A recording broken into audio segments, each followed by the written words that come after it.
Hey guys, Aaron Dorr here with the American Firearms Association. We love doing these self-defense breakdown videos where we show our members what went right and what went wrong in various self-defense scenarios. The goal of these is very simple, to help prepare all of us mentally and physically. If whatever happens to us, we know how to best defend ourselves and our loved ones. If you're not watching these videos, subscribe to our channel and make sure you see these every time they come out. And one of the most common questions I receive from these videos online, in person, in state capitals, at gun shows is, Aaron, okay, I understand how to defend myself physically, but what do I do to defend myself legally in the wake of a self-defense situation? That's a very smart question to ask, because even before Mark McCloskey and Kyle Rittenhouse, America's had a real problem with liberal prosecutors in blue and in red states who tried to bury gun owners who are forced to use proper force to defend themselves from a violent criminal. In many cases, what you say or don't say in the moments after a use of force situation will decide whether or not you were cleared of all charges or spend decades in prison. So we're going to give you our top 5 lists. And before I do that, I want to be very clear. We're not lawyers. I'm giving you AFA's position on the top 5 list based on our decades of experience working in state capitals and in Congress on proper use of force laws, stand your ground laws. And during that time, we've met some very terrible situations where good guys were put in prison because the laws sucked. Follow this top 5 list to minimize that threat to you. So, number 1, after a use of force situation, make sure someone calls the police. The first person who calls the police in their system is labeled as the victim. So if the bad guy calls first and he says someone shot me, well, guess what? He's the victim. You're the suspect. And when the cops arrive, they're going to treat you and him accordingly. On the contrary, if you call first, you're the good guy who was almost robbed, almost killed, almost whatever. And the guy you were forced to shoot, he is the suspect. So you must call the police first. Now, I want to be clear on this. That could easily mean, in fact, that should mean that your spouse calls the police, your buddy calls the police, because what you say to the police already in that first phone call can be used against you in court. So if I'm there with one of my friends or my spouse, I'm going to have that person call the police. If there's nobody else there, I'm going to have to call them myself. It's a very simple phone call. Your name, your description, your location, and be clear, somebody attacked me. I had to shoot somebody in self-defense. Please send the police and send an ambulance. Those are your 5 points. Get it said, get off the phone. Be clear on this also. Just because you shot that guy does not always mean that situation is over. He might not be dead. He may have accomplices.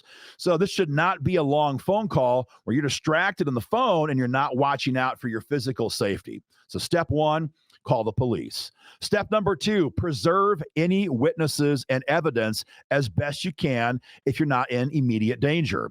If somebody has seen you attacked by somebody else and he watched you use proper defensive force, that witness, if you lose him, that's very damaging to your legal safety down the road. So you want to make sure you can collect as much evidence as you can.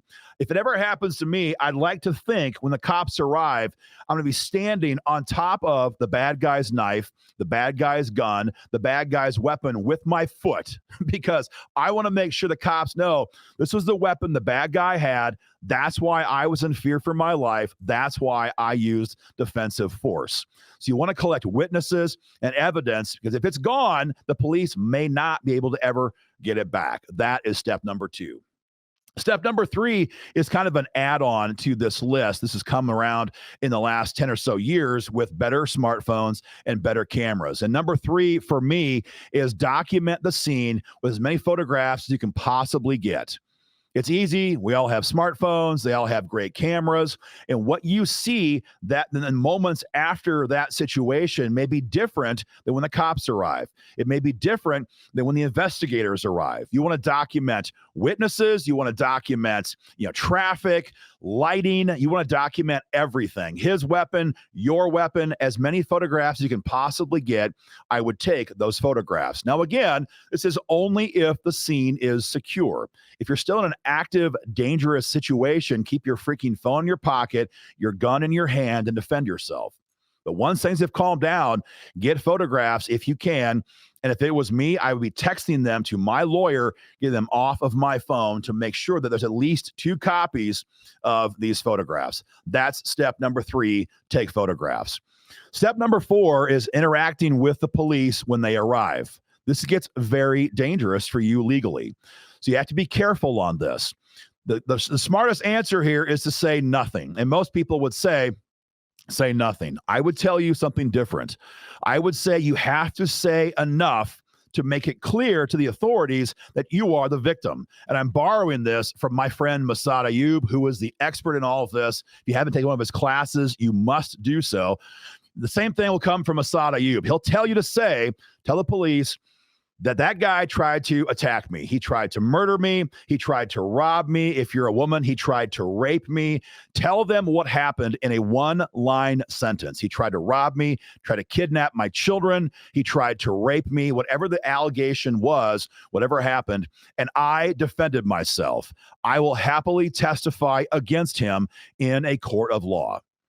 And that one paragraph tells the authorities very concisely, that's what he did. That's why this guy used his firearm, and he's not flaky. He will testify in court. Make that part very clear to them. And step number 5 is say nothing else. Say nothing else and call your lawyer. Now, for a lot of you, you might say to yourself, well, of course, I'm never going to say a word to the police.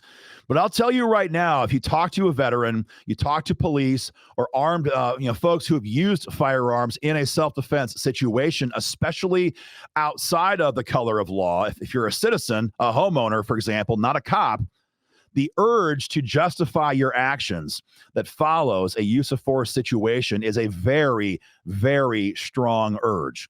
And many people get what's referred to as diarrhea of the mouth, and they are determined to tell the authorities, the arriving officers, the investigators, and the prosecutors, everything that happened, every thought they had, every little detail, because the concern in your mind is if I don't tell them everything, they're going to think I'm guilty.